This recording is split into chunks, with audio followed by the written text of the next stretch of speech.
Today's meeting will be recorded. The recording and meeting presentation will be posted to the Vision Zero website, along with all other Vision Zero related materials, including meeting minutes and upcoming meeting schedules.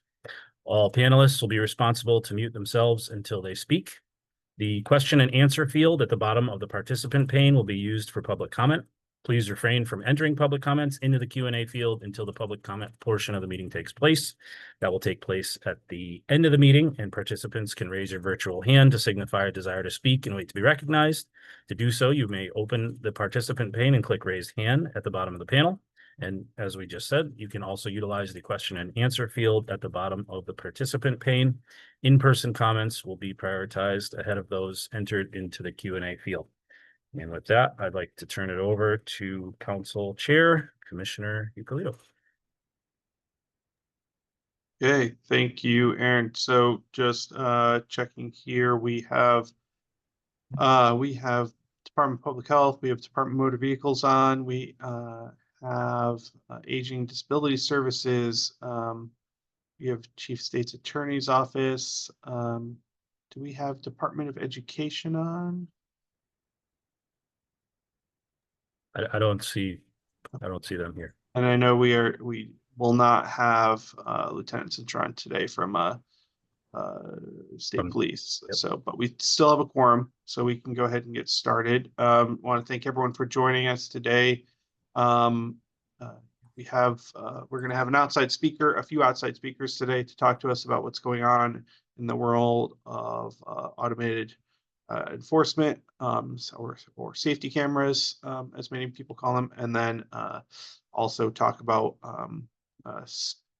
intelligent speed assistance or speed control technology. So, but I do want to start with some positive news as well. We got our most recent data from our Highway Safety Office showing that as of September 9th, we are at, let's see the totals, 163 fatalities on our roadways as of September 9th. While that is 163 too many people who have lost their lives, it's still lower than we were at this point of the year in 2024, 2022, 2023, 2021. So we are at a good point compared to previous years, but still too many people that never made it home to their loved ones. The one very concerning trend, though, is 8 bike fatalities, which is significantly higher than the traditional than the 5-year average at this point, which is a 5-year average at this time of year is around 2.4. So that is the only mode that we've seen a significant spike. All the other modes, so inside a vehicle, pedestrians and motorcycles are all down compared to the 5-year average. So it's a reminder that we need to be extra attentive to people who are on their bikes on the roadway, and ensure everyone gets home safe. So with that, I'll move on to the next agenda item, which is the adoption of the June 17th, 2025 meeting minutes. Those were sent out in advance of this call. Any questions on those meeting minutes? No.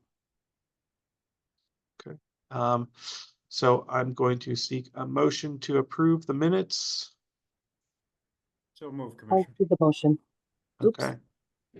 Thank you all. I'll take that motion in a second. So all those in favor, say aye. Aye. Aye. Okay. And anyone opposed? No. Okay. So next, we're going to move over to a discussion about automated traffic safety enforcement device program. So this is two different aspects we're going to talk about today with our outside speakers. We're going to talk about, first is the speed safety program, which was established by the legislature to allow municipal governments to deploy speed safety cameras as well as red light cameras. And then we'll also talk about the work zone speed control program that is going to be managed by ConnDOT as a follow-up to our successful pilot program. So first speaker is going to be Ryan Pothering. So Office of State Traffic Administration here in ConnDOT, OSTA, we call it, is an independent regulatory body within ConnDOT. OSTA is responsible for approving speed limits, approving signal plans, reviewing major traffic generators that may be built and have an impact on roadway traffic. And when the legislature established the rules for the municipal speed safety program, speed safety camera program, and red light camera program, they placed the review of any municipal proposals in the hands of OSTA. So Ryan has been leading that effort. And so Ryan's going to give us an update on what's been done to date, what approvals there are so far, and what we can look at in terms of next steps for the program. So Ryan, take it away. Thank you, Commissioner. Good morning, everyone. So as of to date, OSTA has approved 21 cameras across the state, across 5 municipalities. We've approved 10 in Greenwich, 1 in Marlboro, 3 in Middletown, 3 in Washington, and 4 in Wethersfield. And among those locations, we've approved 6 cameras for speed corridors, 11 in school zones, 4 at traffic signals for red light running. Those are all in Wethersfield.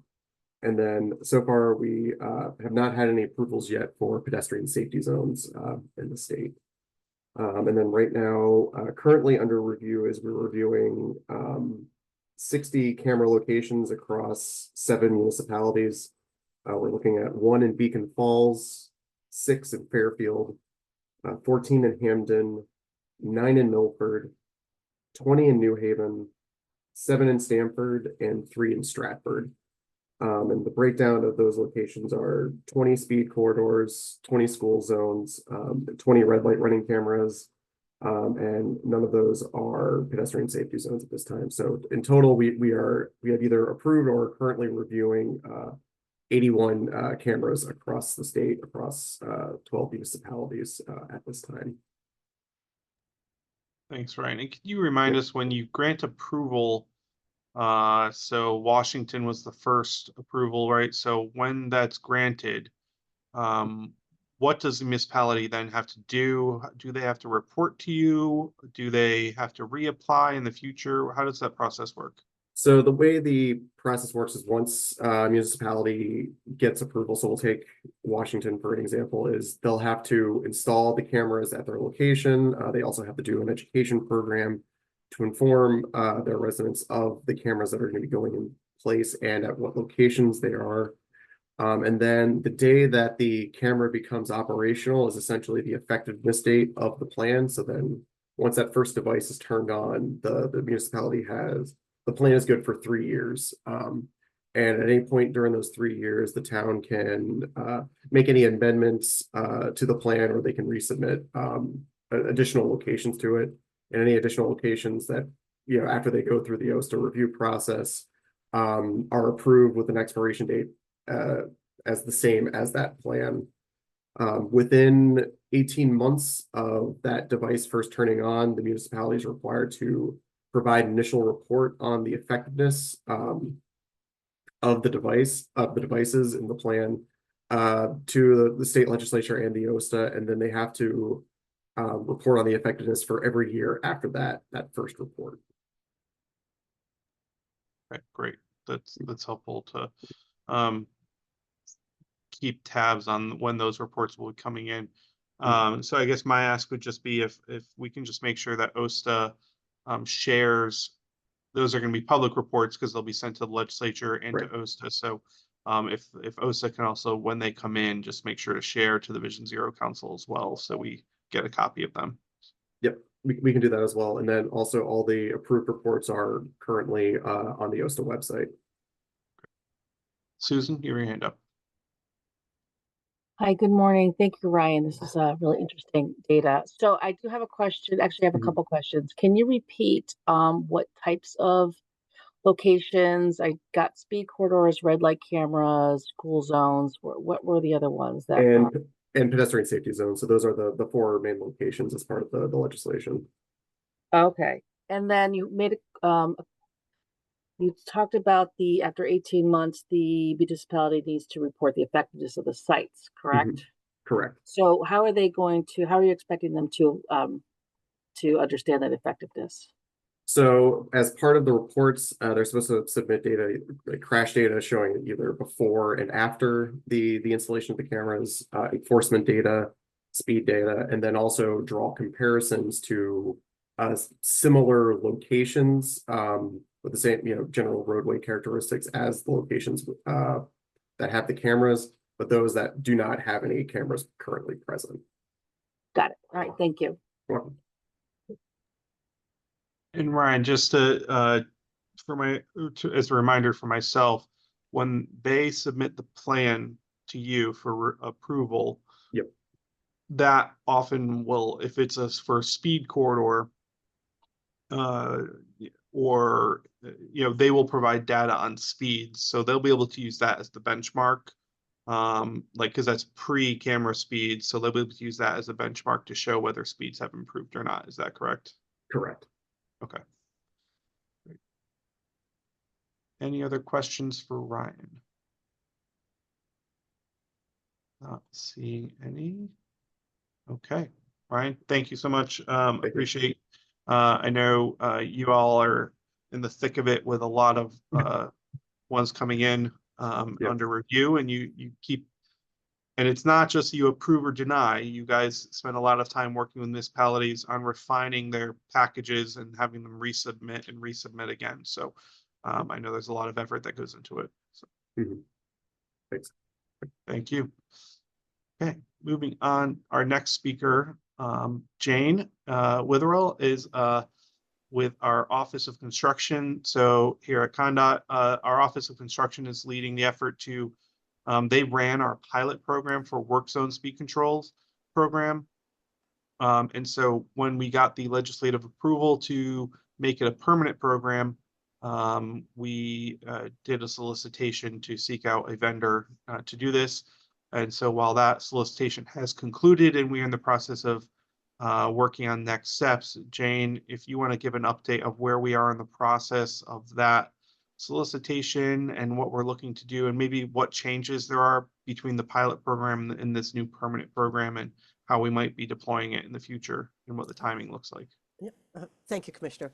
Yes, we currently have a vendor selected and are in the award and contract execution phase. We will have both stationary and mobile units out there. The initial deployments are anticipated at the end of October, beginning of November, and that will be at 3 active work zones. We've already been looking at the work zones we're going to use them on. And during that time, we're going to do data collection and system calibration only.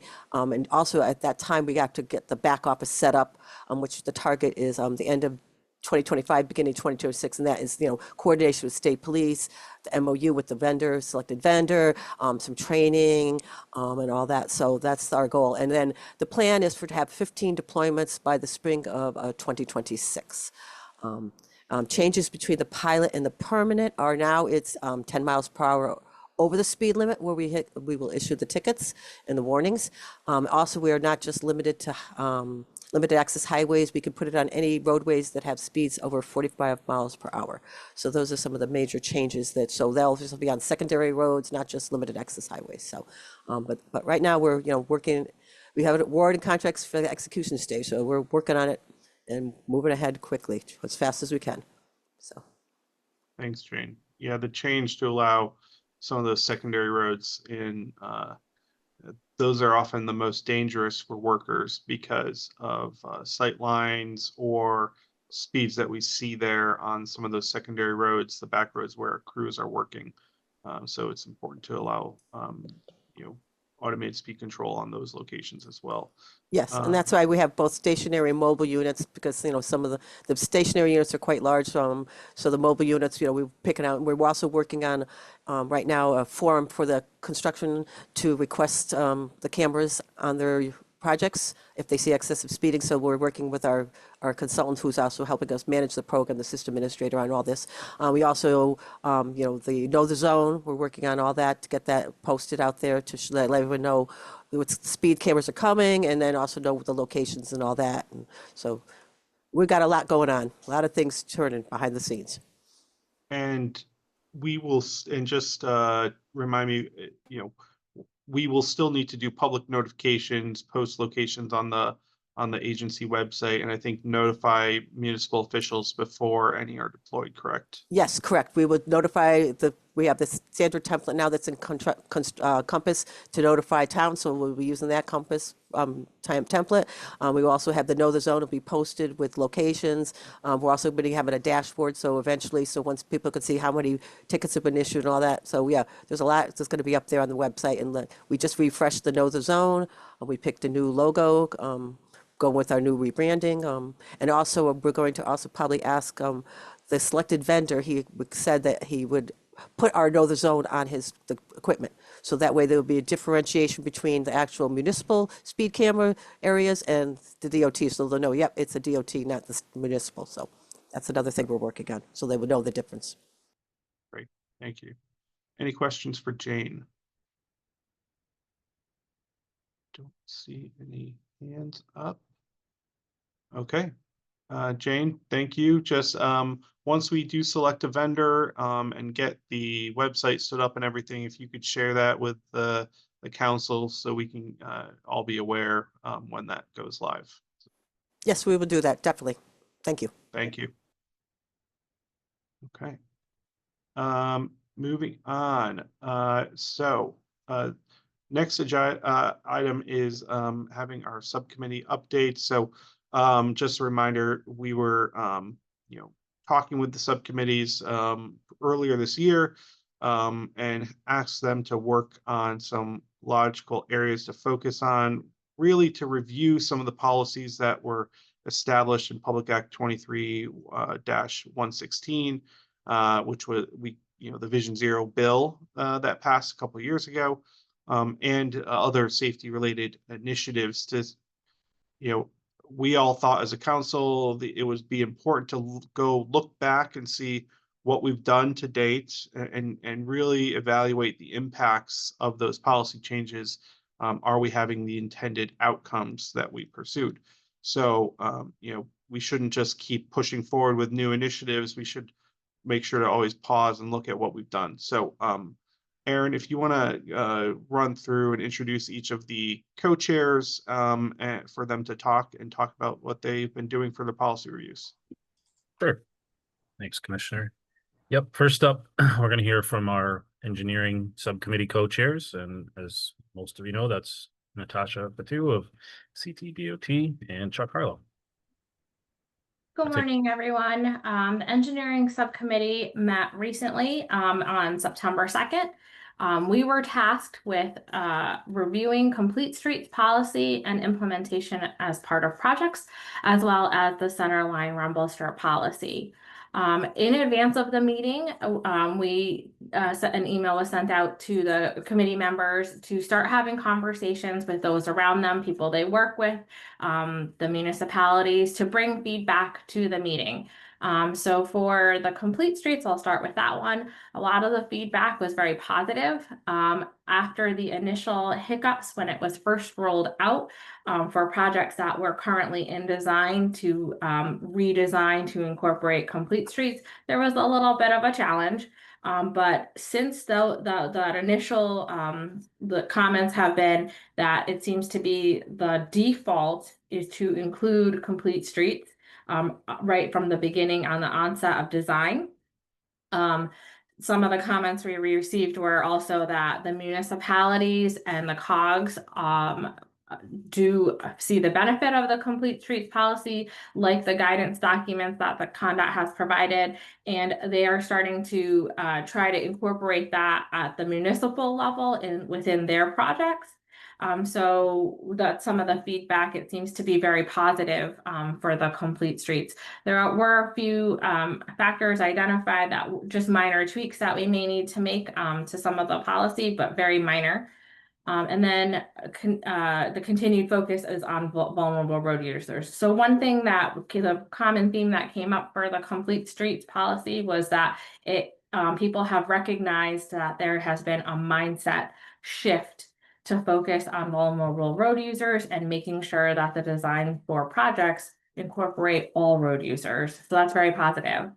The second thing is, that we talked about was the center line rumble strip policy. We have a lot of proponents for the center line rumble strip, installation on the state routes. So that's a very good thing. One thing that did come up is that there are some communities that do have, still somewhat of a negative perception of center line rumble strips. So we talked about doing a little bit more outreach to communities, getting the word, spreading the word out more. And so outside of the policy, we just need to do a better effort. And one thing that came to light is that CONDOT does have a centerline rumble strip video. We did prepare an educational video, but we didn't realize that it was, although it's on our website, we need to do a better job of sharing that information with communities outside of those that we're going to be installing centerline rumble strip policy. So I have asked Aaron to share that video in the chat. It's a couple minutes long, so if you guys, we recognize we need to get that out there more so people understand the intent of centerline rumble strips and feel more comfortable and hear the stories from others. So then the next steps for us are to compile the review comments. And we're also going to continue to review the crash data and analyze the findings from the centerline rumble strips, looking at the crash data where they were installed, before they were installed and after, and we'll be discussing that at our next meeting. The engineering subcommittee plans to meet in November, and so we'll be having a discussion about those. And that's all I have to report. And if you do have a few minutes, please take a look at the video. I think it'll help you to understand centerline, help people understand centerline rumble strips, but also then you can share the good word with others. Thank you. Thanks, Natasha. That's a good update. And I do believe I put that in the chat, just to make sure everyone can see that. And I did watch that video when you sent it over yesterday again, and it's helpful. It's a good piece of media for people to be able to share. That's great. Okay. Natasha, was that produced in-house or who worked on that? So it was an initiative with CONDOT, through CONDOT, but we did hire a traffic consultant to work with us to do the video production piece. But all of the information in there, all of the contacts, the people that were on the video were through CONDOT. So in my mind, it's an in-house endeavor, but the video product of it was, we did have to consult out.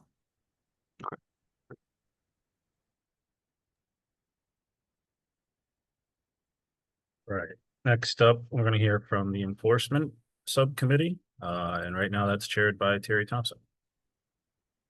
Good morning, everybody. I don't have a slide like Natasha has, but I will send out a copy of our report. A couple of things I wanted to go over. We did have a meeting with the enforcement subcommittee and came up with a couple of things.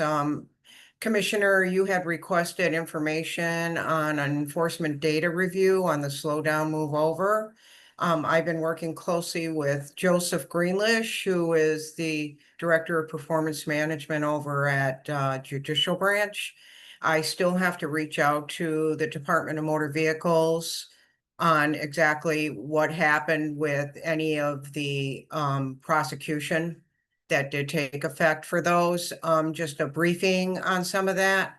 There was 4 areas we looked at: was guilty, plea accepted, transferred to court, nollied, and pending. And the trend has been that enforcement has increased since 2022, which is good. New aggravated endangerment law in 2023 led to more infractions. And we're covering the data from January through June 2025. Also, we've been looking at, and I shared with our committee, the Connecticut State Police traffic stop dashboard, which is very, very extensive. And in 2025, there's been 65,172 stops, traffic stops done. So it is increasing, but we are nowhere near where we were in 2015. The majority are males ages 25 to 34. And predominantly non-Hispanic white. They do demographics and everything on that dashboard. And the peak is during commuter hours, which we probably figured as much. And the move over remains low. That's the one thing that we say, the public awareness on the slow down, move over low is very low, and we all agree we need to do far more on public outreach, because a lot of people don't understand also that the law requires you to slow down, move over for disabled vehicles that are in the shoulder as well as for our emergency responders. So we need to do broader education campaigns, and that's what we all agreed on. I appreciate the update on the automated traffic enforcement. We are carefully monitoring that, and in the coming year, I task the subcommittee, since I will not be present anymore, to really monitor that and look at what the trends are and what is happening in those towns where they haven't acted that. So I'll appreciate those reports getting out on that. New Haven is one of the ones that is trying to introduce pedestrian safety zones. Right now, it's a working group, so they're in the process of discussing that. And West Hartford is expecting I guess, a camera rollout in the first quarter of 2026, from what we were told. Work zone speed cameras. Thank you, Jane, for that update, because we were wondering when exactly that was going to happen. And we will be carefully monitoring that as well. Also, we know under the Public Act 25-65, there's a study that's going to be going on about increasing and using cameras on limited access highways outside of work zones. And we would be liking to see that study, and then also we would make recommendations based on the study results to the council on whether we should do any policies or bills related to that.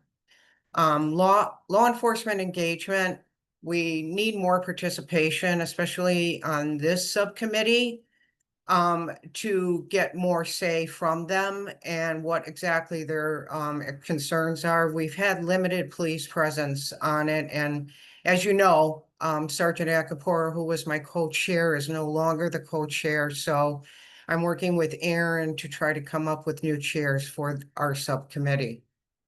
Some of the proposed initiatives that we really want to push for is going back to our dedicated high visibility fatal collision mitigation team. It's a mouthful, but setting up some teams and some funding so that the state police and the local PD can work together as teams to go into those hotspot areas, as we call it, where there is a high number of violations occurring. I will tell you by looking at our charts, and I have them all for you if you want them, speeding is absolutely the #1 biggest problem right now. And so we want to look at those things, and we want to also look at intelligent speed assistance. We know that there is Vision Zero Council has been tasked with the chief state's attorney to do a study on that. So we would be following that and see what the results of that study would be. And legislative monitoring, we're going to continue to try to track anything that comes up in the legislature. There were a lot of things that we unfortunately did not see come forth. Motorcycle helmets was one, open container was one. We want more to do with pedestrians, as you had mentioned, Commissioner, that the fatalities with pedestrians is not getting any better. It's actually getting worse. So we really need to do more effort on the pedestrian and bicyclist and vulnerable users. And that's really all I have for you, but I will submit my talking points to Aaron so he can share it with the council. And any of my graphs and charts that I've created. Thanks, Terry. If you're looking for law enforcement participation in the subcommittee, if you and Aaron want to maybe draft a letter, I can send to the Connecticut Police Chiefs Association and ask them to share with their membership to see if they have any staff they want to send to participate. I can send that out under my name. So just let me know. I greatly appreciate that. We do have a couple, but I think that there a couple of law enforcement on it. And I also have some on our Greater Hartford Tim Coalition as well. And some of them are overtasked. So it would be great if maybe we can get some new faces into that and maybe get one of them as a co-chair for the subcommittee, because it is an enforcement subcommittee. So that would be grateful for that. Thank you. Thanks. Yeah, Terry, I know you and I have connected on that a few times, and it's something that we'll continue to work on before the end of the year. Thank you. And I will be, I can still be a stakeholder on many of the committees that I do participate in, and there are several. I hope to be just a private stakeholder. So I'm going to continue on my efforts with the road safety. Thanks, Terry. Okay, next up, we're gonna hear from our RISE Resources, Innovation and Safety for Everyone Subcommittee. It's co-chaired by Katie Hedberg and Alex Slatke, and I think Katie's here today. Morning. Morning, everyone. So for our committee, we met last week on the 2nd and reviewed our items. So for the safety courses for violators as an outcome for enforcement actions and infractions, we came up with a plan. There's going to be some data requests that we have. Other topics that came up for that was looking at the safety courses that are provided before violations happen and resources that might be needed to support preventing the need for a safety course after an infraction has happened. Another item we talked about was the intelligent speed assistance and potential hardships. So we have a few vendors to reach out to find out what the costs are and the implementation. And then our third item was recreating resources from federal sources that aren't active anymore.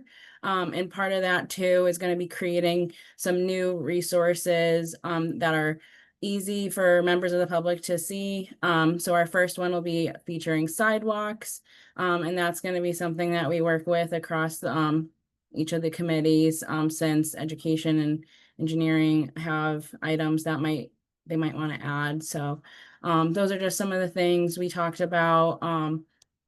Another topic with education that we talked about was with schools and evaluating the process of how driver's education went to more privatized, but trying to feature a more school program. So there are a number of districts that have successful programs where they include bike education and driving education as like very quick topics.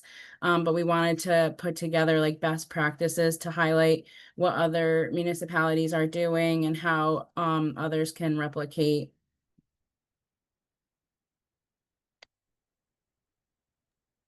Katie, I think one thing that I don't think many people on the council know that you have been a leader on is this effort, Empathy at the Intersection, which is a multi-state effort to educate transportation professionals about how to do better design and in being more inclusive and empathetic as we're doing design to account for all mobility levels and any mobility impairments. So I think at some point when we get to where we're going to have an in-person or hybrid meeting in the future, we're going to talk about that at the end of the meeting. I'd love to maybe have you have some of those displays there for council members to be able to experience some of the visual impairments or other of the encounters and show how you deploy that at events to teach people.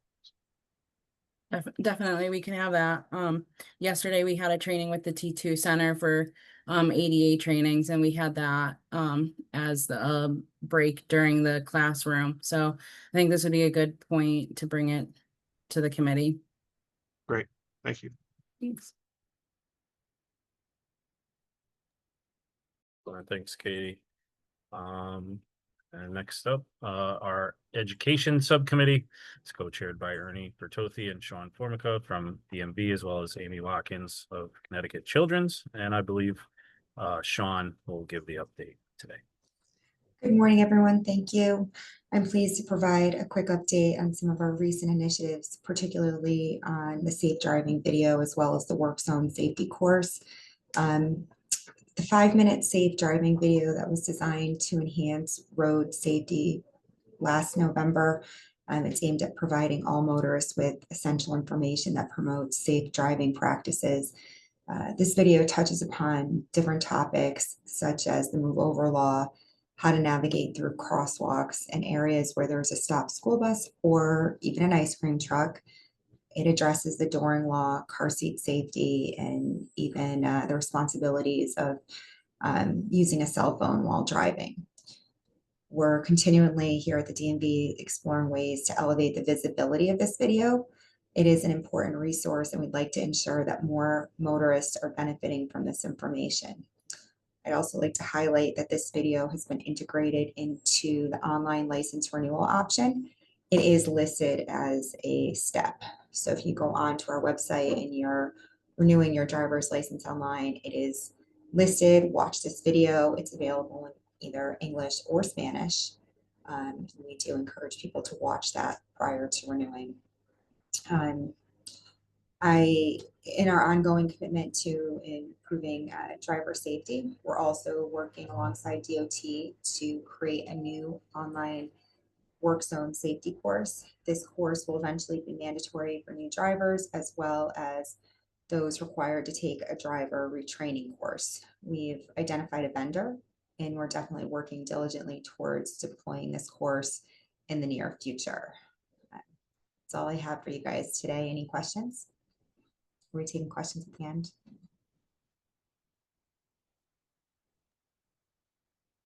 Thanks, Sean. Thank you.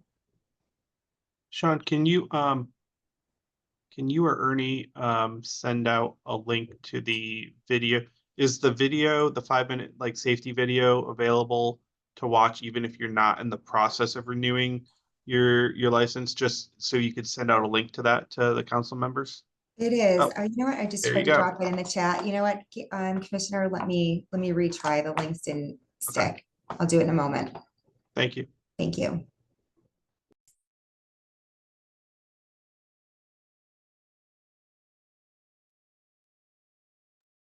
Okay, so any questions from council members for any of our committee subcommittee co-chairs? I appreciate all the work that everyone's been doing to continue to review all of the laws and policies that have been put in place. It's always good to pause and look back at, we've actually accomplished a significant amount over a short period of time that the council's been established. So it's great to see those come to fruition. So okay, thank you all.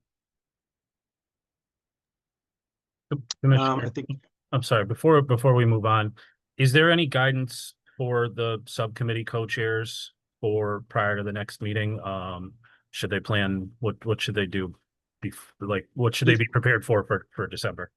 Yeah, great question. So I think as is our annual process, right, we're going to have to do our annual report to the legislature. So probably need each of the subcommittees to think about any specific legislative or policy recommendations that you want to have included in that annual report.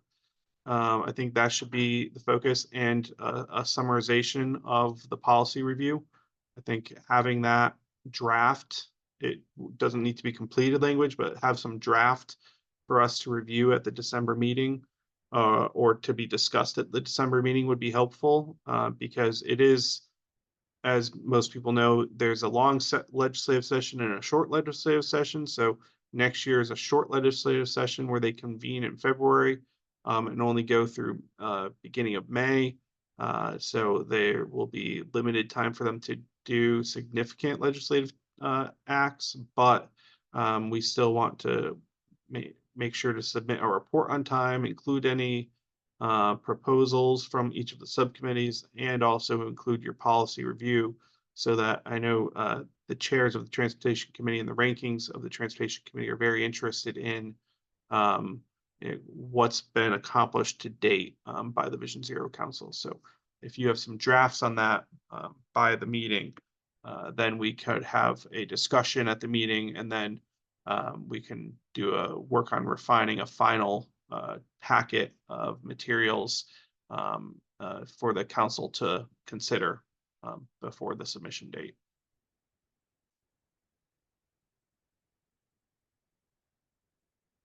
Thanks, Commissioner. I think that's helpful. I know the subcommittees and their co-chairs have put a lot of work into this, so it's a good thing for them to be able to, you know, have a clear sense of what the council is looking for. So thanks for Absolutely. that.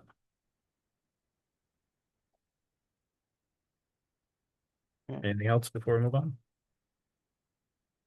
I don't think so. I don't see any hands up, so I can go to the next agenda item. Visions, yes, perfect. So, Vision Zero Council Schools of Distinction. So, people from the council and public will remember this was something that was in our the legislation a couple of years ago to establish this program. So we had our first awards last year. And this is you know, a photo of one of those awardee schools. How many schools did we have? 5 last year or 4, Aaron? Last year was also 4. Yep. Okay, 4. Yeah. So so the next ceremony, this year's annual ceremony, is going to be on September 29th here in Newington at our ConnDOT's headquarters, 9:30 to 11 a.m. So we will have 4 schools recognized this year, or school districts, right? So we have New Britain, Wethersfield, South Windsor, and Plymouth. And they've all met those requirements to be recognized. So we're going to have representatives from those schools and the school districts, I should say, be in attendance. Our legislative leaders from the Transportation Committee are all invited. Several of them are expected to attend and speak. It was a great ceremony last year, really great opportunity to hear directly from the leaders of those school districts, as well as many of the students, about the importance and why it was important to them to focus on Vision Zero efforts within their school district. Many of them have been impacted directly by you know, traffic violence or hit by a car, or have family members who were involved in crashes. So you know, this is something I'd love to have as many council members there as possible. If you're able to attend, we want to give you a platform to say a few remarks about the importance of continuing to focus on education in our schools around safety on our roadways, because as we know from seatbelts, it really does start with those who are our youngest and most vulnerable. Because they will often remind their parents, because they are taught at such a young age about the need to use a seatbelt. And if we can continue to stress this education and this engagement at the younger level about use of distractive devices in your vehicle, about slowing down, about watching out for bikers, watching out for pedestrians, and you know, that's really important to continue to drive this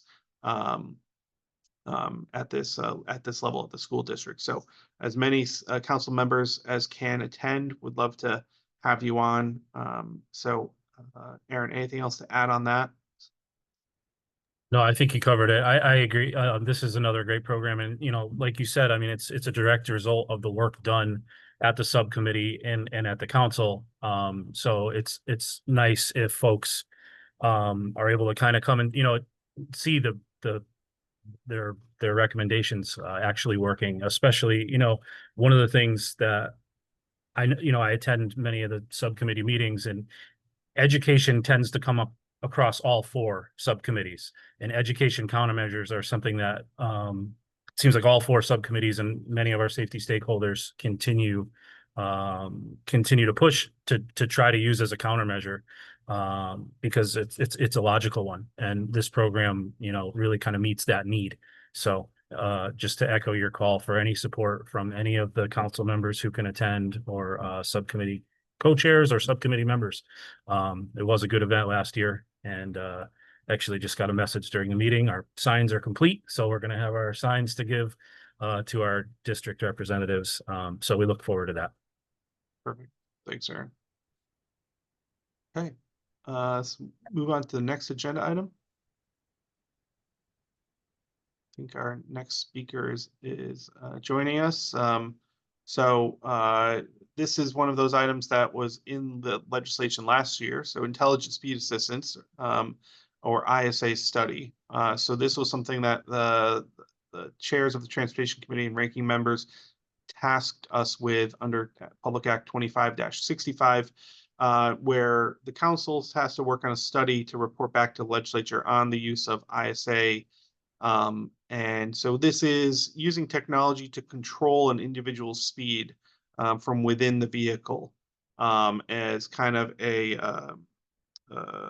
measure or a step that can be taken as a result of their conviction for moving violation, essentially similar to the use of ignition interlock devices for people convicted as for DUI. So as part of this process, we wanted to reach out to a couple states that have taken steps to enable intelligent speed assistance within their state. So both Virginia and Washington State have passed versions of ISA bills. And we are lucky to have Shelley Baldwin, who is the director of the Washington Traffic Safety Commission, here with us today. I know it is early on the West Coast, so we really appreciate Shelley joining us despite the early time start for her over in Washington State. But she's going to be able to share with us what Washington State's experience was like in getting this legislation done and beginning to implement. So, Aaron, is Shelley able to? I am here, but I don't have a way to turn my camera on. I am so sorry. I'm sorry, Shelley. Oh, wait a minute. No, it was hiding. Sorry. There you are. Hi, Shelley. Now I need to change it. Well, I'll just drag this over here. We'll be fine. All right. Good morning. Thank you for having me. Good morning, Connecticut, and thanks for putting up with my West Coast time, letting me go later. I really appreciate that. Yeah, thank you for joining us. We're looking forward to hearing about it. Yeah, Washington Traffic Safety Commission is a small cabinet agency that's run by a commission that looks a lot like your Vision Zero Commission. We have heads of agencies of about the same agencies that you have showing up here, along with the judiciary, cities and counties, and schools. So we are really happy to have that. It gives us a lot of flexibility. Go ahead and we'll talk about how we got our ISA passed in 1 year, which for traffic safety legislation is, well, for almost any legislation, it's pretty much unheard of. And it starts with a sad story in a small area between Renton and Auburn and one other city and the King County. There's a road that is one of those roads that's probably was a country road at some point, but in the intervening 30 years, it's now very, very crowded, congested schools and residences and not many stoplights. And a young man who had already totaled 2 cars. He was 19. He totaled 2 cars in speeding crashes, but had never, because nobody'd been involved in those crashes and he survived, nothing was done. His parents kept buying him new cars. And he was speeding at 112 miles per hour when he ran a red light and slammed into a minivan, which was a carpool. So a mother and there were 5 children in the van. the mother and 3 of those children were killed. Her 2 children weren't killed, but they have been severely lifetime injury in that crash.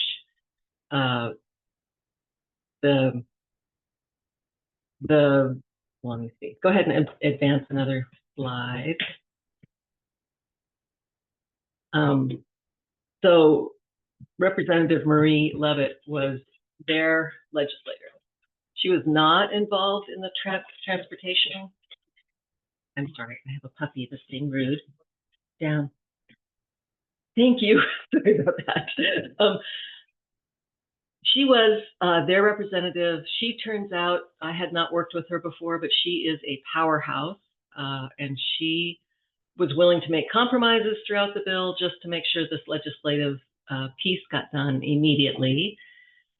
One more slide. Oh, I guess one thing I can tell you about that picture, so that's Governor Ferguson, and he's signing the legislation, and you can see in the picture that there are lots of families around him, siblings around him, and of course the legislator that got it passed. But you can see how much this was a citizen-driven desire, and that happens a lot in traffic safety. Sometimes the results are really good, and sometimes they're not. My years of experience have taught me that you need to be really prepared for what good traffic safety legislation might look like if somebody wants to pick it up. And in this case, our strategic highway safety plan had recommended speed limiters as a policy change that we should consider.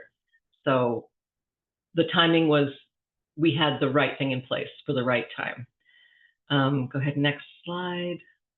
They named it the Beam Act for the 4 people who were killed in that crash: Buster, Eloise, Andrea, and Matilda. Andrea was the mother.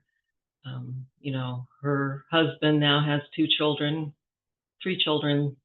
with 2 of them with severe deficits, for lifetime deficits.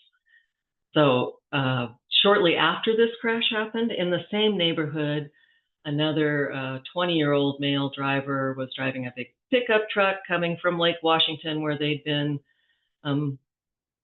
smoking marijuana and out all day, also driving plus 100 miles an hour down the same road, and killed a young 12-year-old boy who was coming home from the park on his foot scooter, and ended up being killed right in front of his house.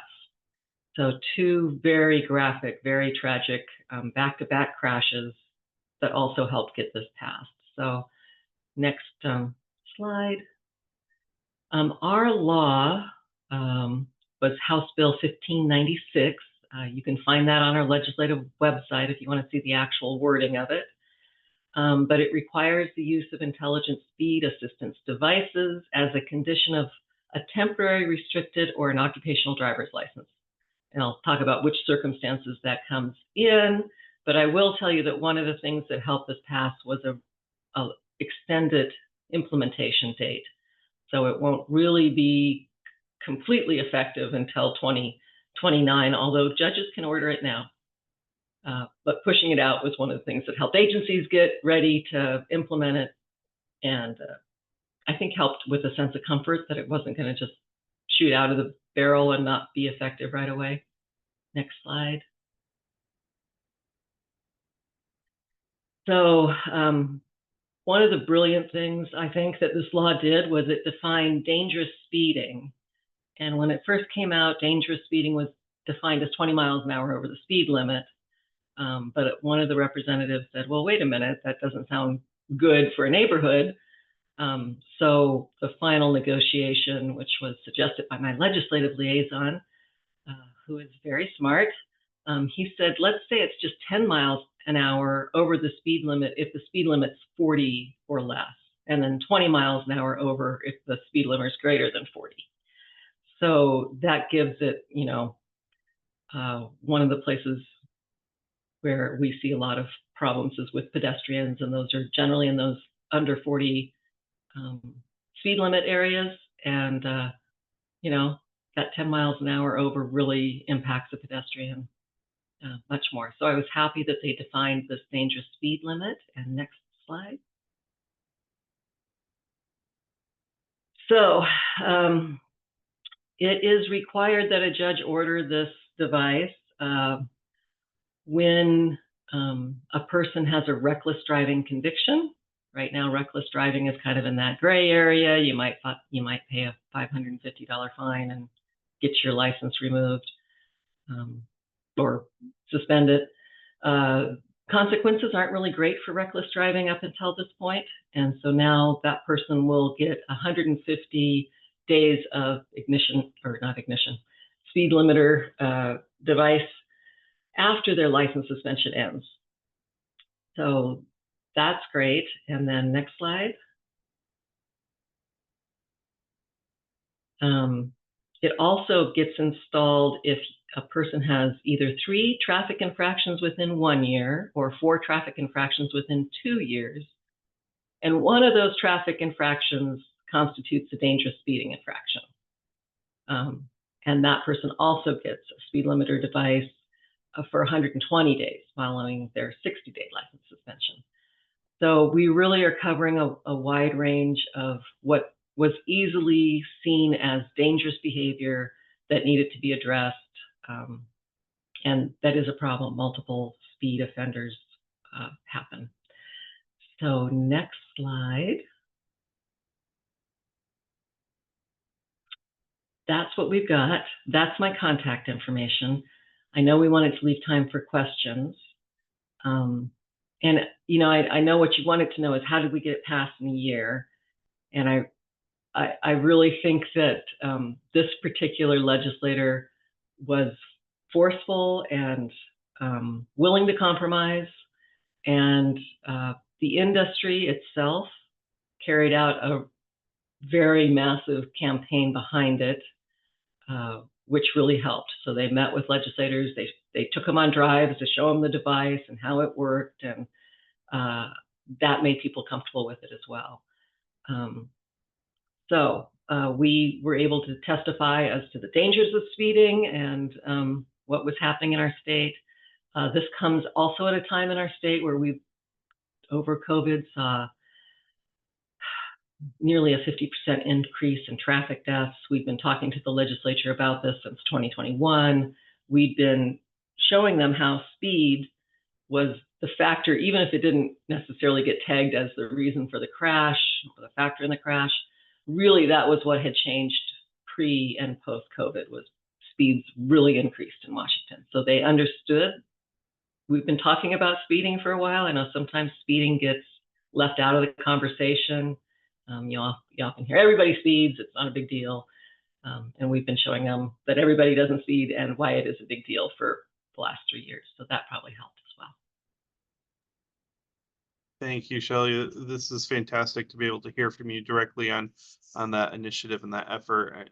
It is amazing that something this innovative became law so quickly in Washington State. I know traditionally in the traffic safety space, Washington State is often one of the leaders to begin with, but still the fact that it was able to be accomplished, it's just horribly tragic. It took such a significant tragedy. So I do have a question on like the technology side. So you said they took some legislators for rides to show. So are they like speed governors restricting below a certain speed, or how does it work? How does the technology work? Yeah, reach out and have one of the vendors come and give you a demonstration, but they are actually not governors. The speed's not restricted. That would be kind of dangerous. You want to be able to get on the freeway. But it is GPS enabled with technology that shows the speed limit for where that car is on the road. So if you're on a 20-mile-an-hour road, it's not going to let you drive beyond whatever it's set at. So it might be set at 20, you know, it might just say you can only go the speed limit. It might give you a 5-mile-an-hour difference. And there is also on the device that I think we'll be using a button that you can push you can push it like once in 10 or 20 days that will allow you temporarily to exceed the speed limit in a dangerous situation, or if you're on the freeway and you need to get out of things to be safe, it'll allow that to happen for a short period of time.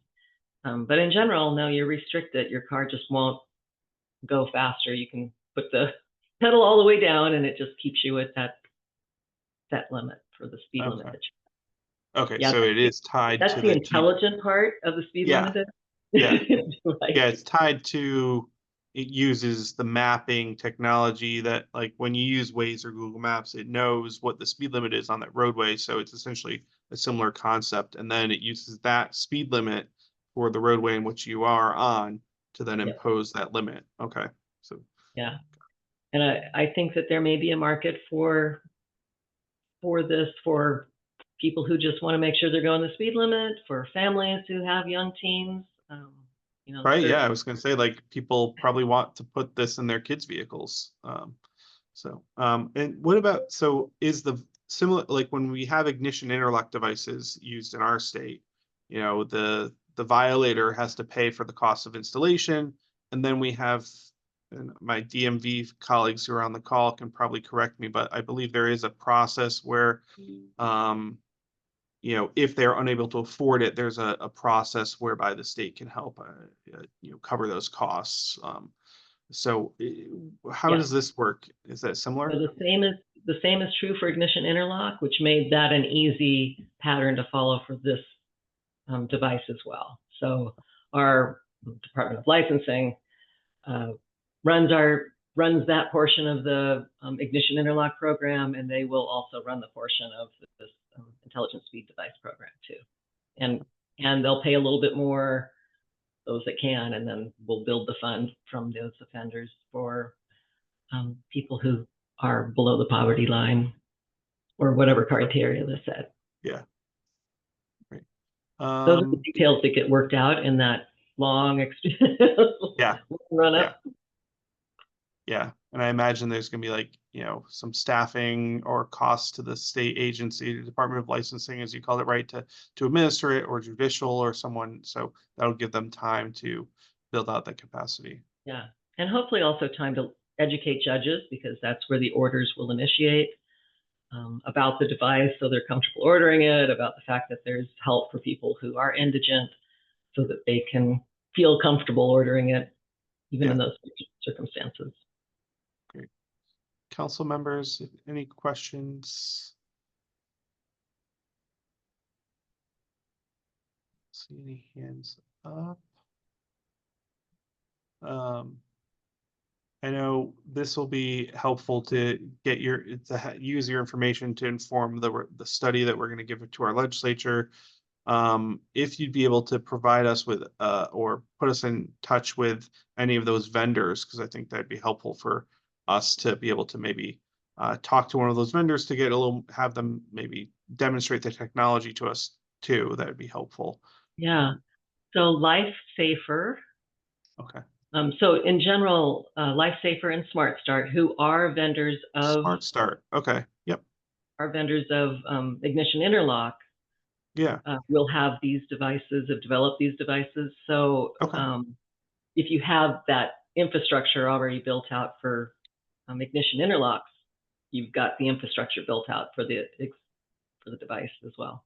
Yeah, I just met with some folks from Smart Start at the MADS 45th anniversary event this week in DC. So I'll dig up that business card. So thank you. Yeah, and then otherwise Ken Denton from LifeSafer. Okay. Be able to look him up too, but I can send you his contact. Great. Okay. Excellent. Okay, not seeing any hands raised. This is really helpful. This is going to be critical to help inform our efforts.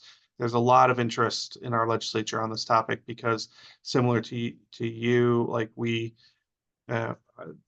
speeding is a factor in so many of our crashes on our roadway.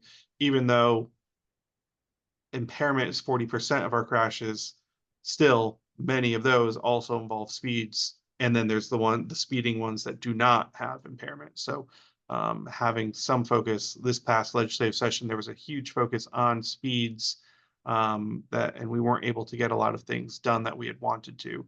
And this came up as a topic that there's a heightened interest in at our legislature, because we just see Yeah.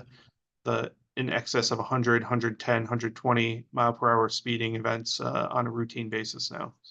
Yes, and it's changed. I mean, that I think is the most lasting impact from COVID on traffic safety, is this continued high speeds that people feel like all of a sudden there were no rules or something.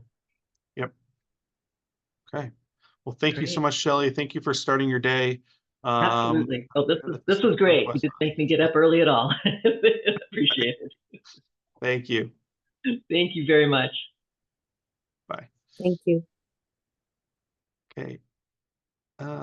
Aaron, what's next? We're going to talk a little bit about the study that, like we just talked about, that the legislature tasked the council with doing. It is due, that study is due back to CGA, I believe, January 15th. So we are moving on this. Obviously, this is tasked to the council, but we at DOT, we were able to start getting some things together. Just to refresh folks' memory, I know Commissioner Euclid, kind of talked about this, but this last legislative session, Public Act 2565 passed. Section 22 of that is what requires the Vision Zero Council to study intelligent speed assistance devices. In that section, there's really 5 main areas that the legislature tasked us with looking at. And that's to examine whether sufficient evidence exists to show that use of these ISA devices changes driving behavior and improves road safety. To examine different types of availability and of these devices, to estimate costs associated with the installation and maintenance of devices, to examine whether they work accurately and reliably. And then the last one is really where, the council will have to make some decisions. If recommending the use of such devices in the state, identify if the installation of such a device would be in lieu of or addition to a prescribed penalty or suspension of a motor vehicle operator's license. Obviously, we just kind of heard how some other states are approaching that. But one other thing that legislation said was that it allows the council to partner with an institute of higher education to perform the study. We performed some outreach to see who might be able to assist with this, and the folks at UConn, the Connecticut Transportation Safety Research Center, Dr. Eric Jackson's team, have capacity and availability and desire to want to help with this project and this study. So we've taken very early steps to get them kind of working on an academic and literature review of those first 4 areas that I just described. 5, that fifth area of focus is really going to come down to the council and really the agencies that are represented by the council, right? I mean, DOT and judicial, ultimately, much like we just heard, we have precedent with ignition interlock devices here in Connecticut. So those same agencies are going to need to consider, that what we get in terms of information from UConn. So they're going to work to draft and report on those first 4 areas for the council's consideration. There will be opportunities for review along the way. We're hoping November that we have like a draft, not a final draft, but a complete draft for review for the council. We're going to try to share at some times where it makes sense ahead of then as well for review. We also need to convene a meeting with the council and then other folks in safety stakeholders from this group who volunteered to assist with this. There's several of them. We need to get together and probably scope what this study is going to, scope the study and develop some roles and responsibilities for, who needs to do what, who needs to review what agencies have, need to weigh in and give some opinions before any potential recommendations or the decision not to make recommendations is made. So that's our major next step. Obviously, we just had a great presentation from our colleague from Washington. We also made some contacts with colleagues in Virginia who also passed legislation. I think one of the things we want to do is try to get them and come to talk to this group when we get a meeting together. If we could get another kind of presentation like the one we just had, to continue to learn how things are done in different states, I think that would be helpful. So this is moving, but the council needs to convene just and focus on this solely to keep this study moving in the right direction. Thanks, Aaron. I know you're doing a lot of work to move this along, and thank you to Dr. Jackson for agreeing to take on a lot of this work. Yeah, we can pull together a special meeting. I mean, the key players that we're going to need, voices at the table, obviously, are DMV and Chief State's Attorney's Office. Make sure as lead voices because of the implementation role for both. And then we'll probably need to talk to judicial as well, if that outreach has not already begun through the development of the report process. I can tell you just a quick update for that. We have engaged with our colleagues at judicial as well. Liz and I have started that conversation. They're aware of it. They're looking at it as well. So we have started that conversation. We just need to get together and have that conversation as a whole group, I think. Great. Thank you. Okay. Susan is looking for the bill number for Virginia, or the Public Act number. So if you can send that after the meeting. So. I will. I'll Thanks. send them both out. The Vision Zero, the overarching Vision Zero website actually has some very nice graphics up that I can share as well. I can share that site. They call it super speeders. And they have a nice list of, 6 states are considering legislation, 2 have passed it, and then there's 4 more that are either have introduced it or plan to introduce it. So this is something that's happening, throughout the country. It's starting to be under consideration as a countermeasure. Thank you. Okay. Next item. Did that. Yes, so future meeting. So we do, next meeting is scheduled for December 11th, 10 a.m. So everyone should have that on their calendar. We'll aim to have another update on ISA. Aaron and I have been discussing if we can host this one as a hybrid meeting again. So people would be welcome to attend in person as well as online. So we just need to scope out whether the one conference room we have that's large enough here is able to is free that day. So we will get back to the council on that, and we'll send updated calendar invites once we know that. But Aaron, I'll let you go over any additional items on this.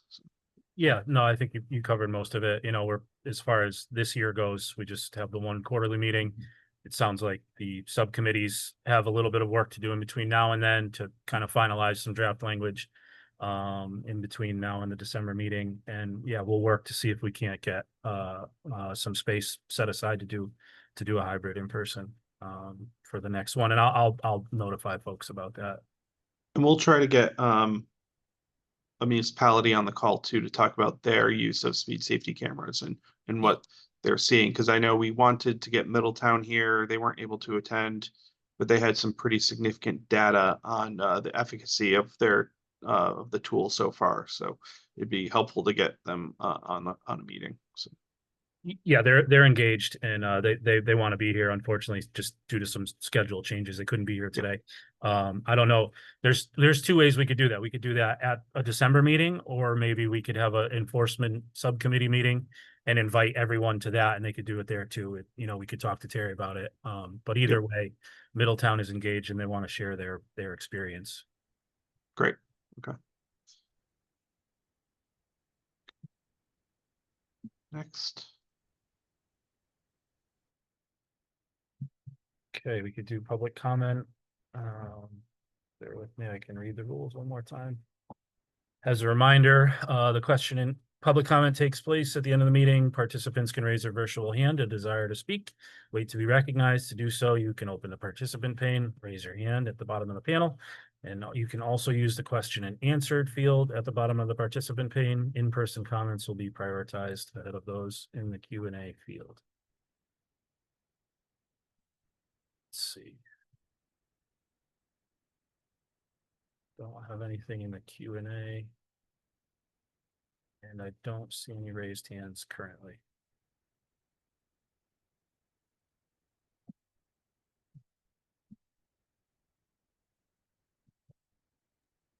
The one thing I'll save it for, to give another few seconds for any hands raised or questions, but if council members have any specific topics that you'd like us to cover in the December meeting, send those over to myself and Aaron.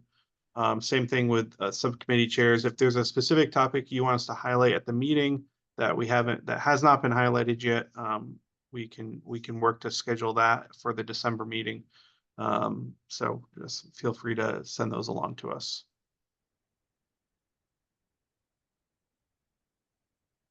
I don't have any raised hands or questions in the Q&A field.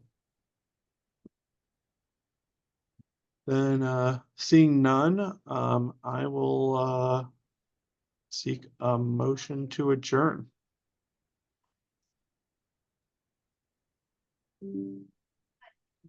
I'll make a motion. Okay. And Jim unmuted, so I'll take that as a second. So You got it. all those in favor? Aye. Aye. No one voting no. So I appreciate everyone spending the morning with us today. Really appreciate Shelley from Washington State joining us. Really interesting to hear how quickly that moved in the light of significant tragedy. And so I'm looking forward to seeing what Connecticut can do to try and prevent a tragedy like that from happening here. So thank you all. Have a great weekend. Enjoy the weather while we have it. Thank you. Thank you. Bye.